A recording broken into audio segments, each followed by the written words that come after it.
Every day and every night I pray. I pray for you. I love and I miss you, sister. Come home. Please, God, bring her home.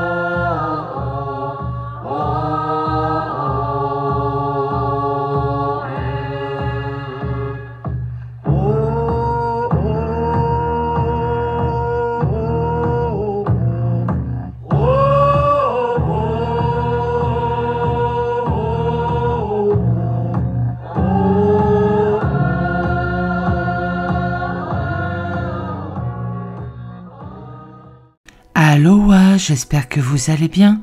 On se retrouve aujourd'hui pour vous parler de 2 disparitions qui se sont passées au Canada. La défense des droits des femmes autochtones et la modification des dispositions injustes de la loi sur les Indiens sont les raisons de la création de l'association pour aider les familles des victimes. Pour cette nouvelle vidéo, je serai en collaboration avec la toute nouvelle chaîne Sissi True Crime. Je vous invite à aller voir sa chaîne et à vous abonner pour la soutenir. Je remercie énormément Sissi True Crime de m'avoir proposé cette collaboration et je lui souhaite la bienvenue sur ma chaîne.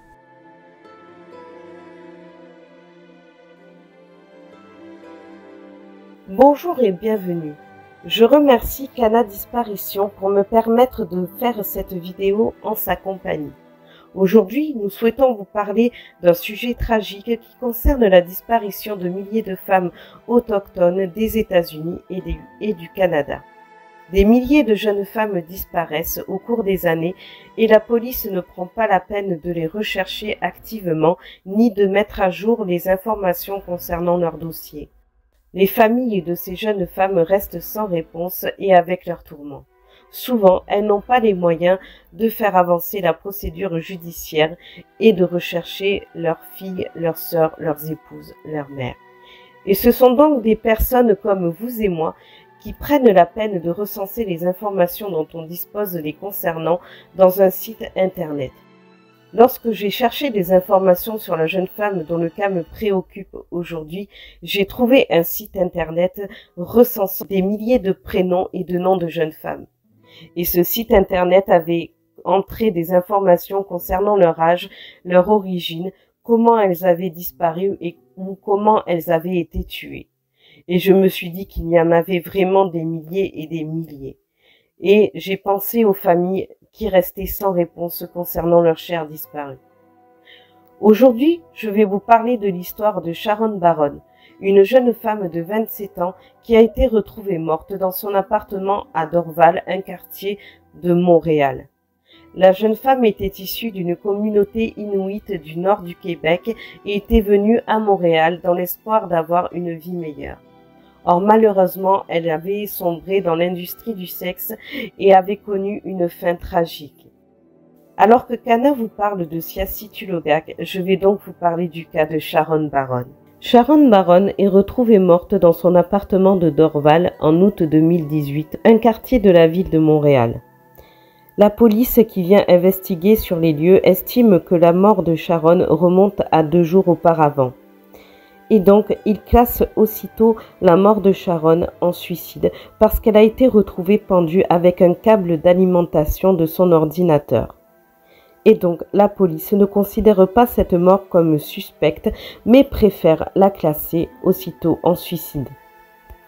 Je vous rappelle que le meurtre de Siassi Tulogak est survenu quelques jours avant celui de Sharon, et donc ces 2 jeunes femmes inuites que pleure la communauté inuite de Montréal. La communauté reste sans réponse face à ces interrogations et cela les amène à conduire de nombreuses actions afin d'obtenir justice et d'avoir des informations concernant les dossiers de Sharon Baron et de Siassi Tulogak. Mais qui est Sharon Baron? Il s'agit d'une jeune femme de 27 ans, originaire du village de Puvirnituk dans le nord du Québec et faisant partie de la communauté inuit de Nunavik. Donc c'est une communauté qui réside au nord de Québec. Elle était venue à Montréal en compagnie de Siassi Tulogak afin de rechercher une vie meilleure. Mais cependant, elle n'a pas eu ce qu'elle désirait. Sharon Baron a travaillé dans l'industrie du sexe et mené une vie quelque peu dangereuse. Les proches de Sharon Baron la décrivent comme une personne vraiment amicale et extravertie. Elle était le genre de personne à saluer ses proches en les serrant dans ses bras. Un vrai rayon de soleil très amical et qui apportait le sourire sur le visage de ceux qu'elle rencontrait. Sharon Baron, qui se sentait isolée, fréquentait souvent des refuges pour femmes inuites à Montréal où se retrouvaient de nombreuses femmes de sa communauté. Elles ne venaient pas toutes forcément du nord du Québec, mais d'autres tribus inuites ou d'autres tribus d'autochtones issus du Canada. Et donc Sharon trouvait du réconfort dans ces refuges et pouvait se confier à ceux qui les dirigeaient. Et David Chapman, qui est le directeur de l'un de ces refuges, dira qu'il ne pensait pas que Sharon avait des tendances suicidaires. Il lui avait parlé quelques jours plus tôt, et Sharon lui avait confié son désir de rentrer à Puvirnituk auprès de sa famille. Il faut savoir que malheureusement, les communautés inuites sont faciles d'accès pour tous les trafiquants, car il n'y a pas de loi qui interdise qu'on n'entre pas justement dans ces territoires et dans ces réserves. Et donc c'est comme cela que les trafiquants du sexe ou les dealers recrutent des jeunes femmes afin de leur faire miroiter une vie plus facile dans les grandes villes du Canada. Ces jeunes femmes se laissent séduire et donc s'en vont souvent avec ces dealers ou avec ces trafiquants du sexe sans savoir qu'elles sont prises en fait dans un terrible piège. Or ce n'était pas réellement le cas de Sharon puisqu'elle était venue de son propre chef à Montréal. Mais malheureusement, elle tomba très vite dans l'industrie du sexe. C'était le seul emploi qu'elle avait exercé. David Chapman dira qu'il avait parlé à Sharon quelques jours plus tôt avant sa mort et qu'elle souhaitait rentrer donc auprès de sa famille. Il dira qu'il ne l'avait pas trouvée suicidaire et qu'il ne comprend pas ce classement de la police. Sharon Baron fait donc partie des femmes autochtones disparues et assassinées, expression qui fait référence aux centaines de décès et de disparitions de femmes amérindiennes qui disparaissent chaque année. Les chiffres augmentent d'année en année en raison du développement de la traite des êtres humains et du trafic sexuel, comme je l'ai déjà évoqué, qui exploite les femmes autochtones en tant que travailleuses du sexe forcées.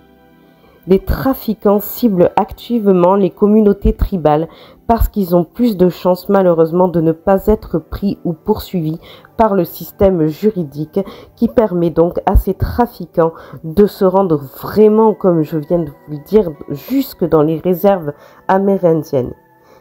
Les investigations entamées par la police qui ont été vivement critiquées dans le cas de Sharon Baron n'ont mené à rien, puisque la police n'a pas réellement mené d'enquête. Les amis de Sharon ont tenté de faire pression sur les policiers afin de les amener à changer d'avis et de mener une enquête réellement poussée. Une employée d'un refuge dont on ne connaît que le nom de famille qui s'appelle Tessier déclare « Un sentiment de peur persiste après la mort de Sharon. Il y a des rumeurs, mais personne ne pense qu'il s'agit d'un suicide. » Jessica Kirano, qui travaille également au refuge des femmes autochtones que fréquentait Sharon, déclare que les enquêtes de la police ont vraiment été trop rapides. Cela a entraîné une profonde méfiance envers les autorités de la part des femmes autochtones. De nombreux cas de femmes disparues auraient pu être résolus si les autorités ne les avaient pas classées trop rapidement. Et c'est malheureusement ce qui se produit dans le cas de Sharon. Les proches de Sharon Baron affirment que cette dernière, comme je l'ai déjà précisé, n'était pas du tout suicidaire. C'était une jeune femme lumineuse et qui adorait vivre. Elle n'aurait jamais mis fin à ses jours de manière volontaire. Or, malheureusement, Sharon Baron, tout comme Siassi Tulogak, avait ses addictions. Elle consommait de la drogue, suite à son travail dans l'industrie du sexe. Des centaines d'histoires s'étaient propagées concernant un lieu où elle avait l'habitude de travailler, et donc ce lieu c'était un parc dont je ne connais pas le nom. Elles avaient pu y fréquenter un dealer ou un client violent, et qui sait ce qui aurait pu arriver à Sharon si ce client ou ce dealer avait décidé qu'elle était de trop, et qu'il fallait qu'elle ne soit plus de ce monde. Jessica Kirano a révélé une nouvelle fois que les gens pensent qu'il y a quelqu'un qui tue dans la rue, et donc ils en ont très peur. Ce ne serait pas une hypothèse fantaisiste de penser qu'un tueur en série pourrait sévir actuellement dans les rues de Montréal, car lorsqu'on relève les cas de disparition et de meurtres qui ont lieu dans les rues de Montréal, c'est tout à fait possible de penser que ces meurtres ou ces disparitions peuvent être imputables à plusieurs personnes. Dans le cas de Sharon Baron, le coroner du Québec a finalement conclu que sa mort était un suicide. Il a rendu donc un rapport qui est sans équivoque. Le rapport du coroner conclut que Sharon Baron s'est pendue avec un câble d'alimentation d'ordinateur, concluant qu'elle était morte asphyxiée par compression des structures du cou à la suite de sa pendaison. Donc, il n'a pas laissé de mention concernant le fait que sa mort aurait pu être provoquée par un tiers, et donc que cela aurait pu être un meurtre. Et à la suite des allégations du rapport du coroner, la police n'a décidément pas eu l'envie de poursuivre les investigations liées à Sharon Baron.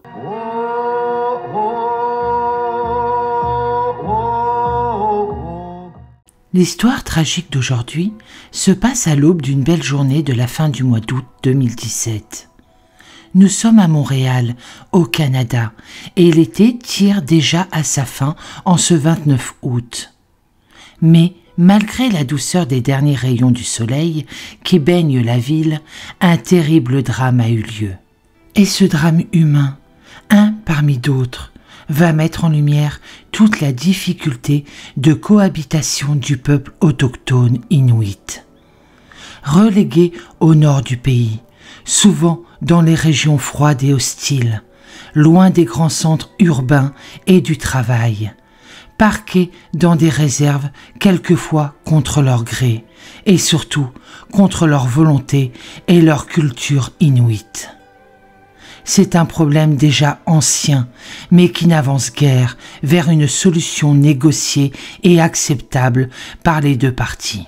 Siassi Tulogak, une jeune femme de 27 ans, sans domicile fixe et sans abri, travailleuse du sexe, est décédée, son corps pendu au porche d'une maison du centre-ville, typique de Montréal, avec ses rampes en fer forgé. C'est en fait une maison proche de la rue Sainte-Catherine et de la station de métro Ottawa. Ce porche est légèrement surélevé et permet ainsi l'accès à un petit appartement en sous-sol. C'est habituel en Amérique du Nord. Le corps de la malheureuse pend légèrement sur le côté du porche, garni de belles jardinières de fleurs, au dire de la propriétaire aux policiers primo-intervenants. Mais d'entrée, ces derniers doutent car cette position ne tient pas avec la thèse d'une mort, qu'elle se serait volontairement administrée. Les fleurs ne sont pas piétinées, le corps n'a rien écrasé sous lui, ce n'est pas une posture classique dans ce genre de découverte. Notons ici que la victime ne connaissait nullement les propriétaires de cette maison. Il n'y a aucun lien entre eux. Son corps est retrouvé là par pur hasard ou opportunité peut-être. De surcroît, la victime est de petite taille et il paraît difficile pour elle d'accéder ainsi à cet endroit surélevé. Elle est si petite qu'elle a même été souvent confondue avec une lycéenne, tant son gabarit et son allure générale s'en rapprochaient. Et il n'y a pas non plus d'écrit qui ait été retrouvé. Pas de notes personnelles, pas d'indication aux proches, amis, membres de sa famille. Ces derniers ne croient pas du tout à l'hypothèse policière, qui est l'administration volontaire de la mort par la victime elle-même. Siassi n'a laissé aucune note, aucun écrit, et ses amis et sa famille ont immédiatement insisté sur le fait qu'elle n'avait pas été suicidaire. Mais ces arguments ne sont pas pris en compte par les enquêteurs de la police de Montréal. 2 jours plus tard seulement, la police de Montréal ne mène plus d'investigation complémentaire à ce sujet. Elle clôt même définitivement l'enquête et indique que la cause de la mort n'est nullement criminelle ou accidentelle, mais bien volontaire. C'est malheureusement, semble-t-il, selon la rumeur qui enfle, le cas pour ces jeunes femmes d'origine inuite, qui disparaissent ou meurent. L'approche judiciaire et policière semble pour le moins expéditive.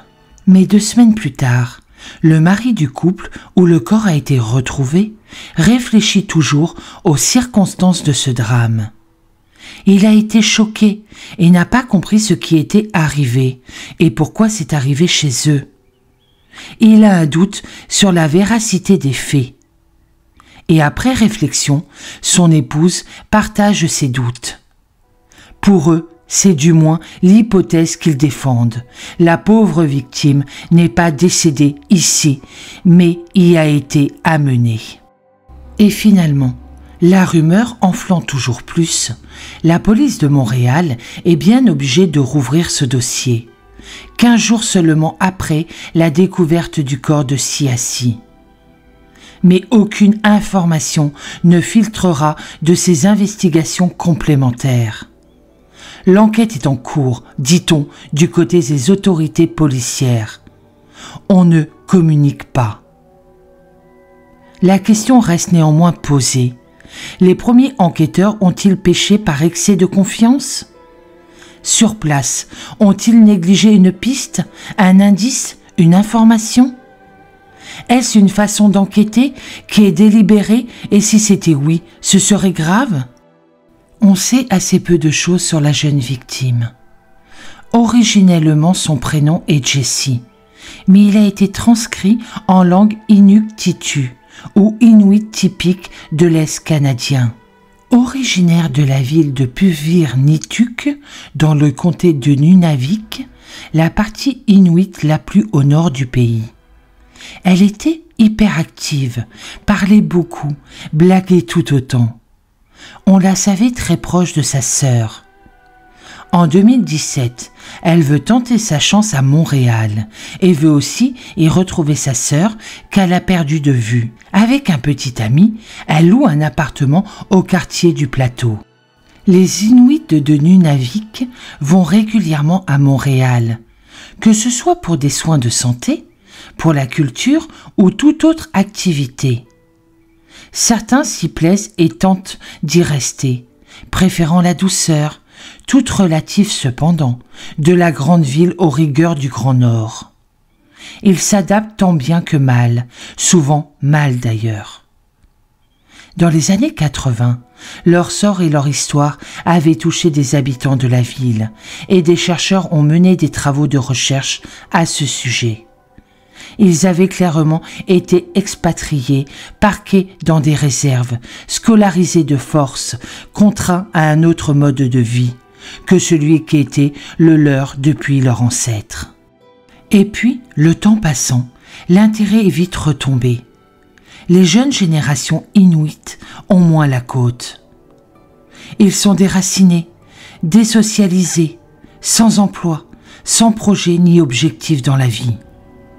Et la ville, la grande ville qu'est Montréal, n'est pas spécialement tendre pour ces jeunes gens-là. Très vite, l'alcool, la violence font des ravages parmi eux. Signe de ce mal-être sociétal qui ronge cette population spécifique, la découverte du corps d'une autre jeune femme, Sharon Baron, qui aurait également attenté à sa vie 2 jours seulement après Siassi. Elle a le même âge et l'histoire conclura qu'elle avait les mêmes difficultés d'insertion. La fatalité qui a marqué ces 2 jeunes femmes est une pure coïncidence.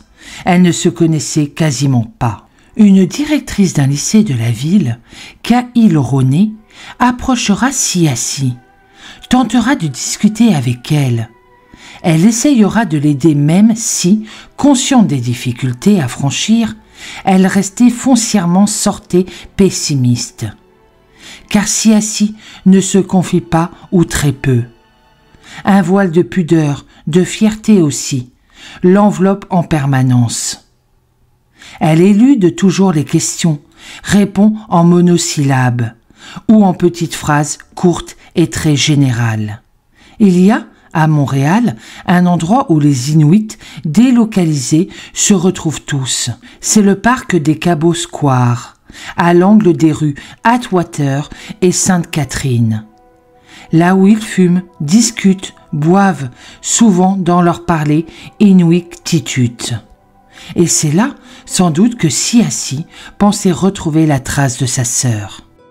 On pense que Siassi y avait fait de mauvaises rencontres, au moins une en tout cas, avec un homme originaire du sud-est asiatique, selon la directrice du lycée, Ka'il Roné, qui est malheureusement persuadée qu'elle se prostituait. C'est aussi l'époque où elle disparaît, quelquefois une semaine entière, puis réapparaît brusquement, comme cela, sans crier gare. Cet homme, proxénète, comme d'autres, fréquente assidûment les lieux où se retrouvent les jeunes femmes inuites. Il les aborde, les rassure, leur offre une bière, leur donne quelques médicaments, peut-être même un peu de stupéfiants. Bref, il les rassure et s'en fait des alliés qu'il exploitera plus tard sans vergogne.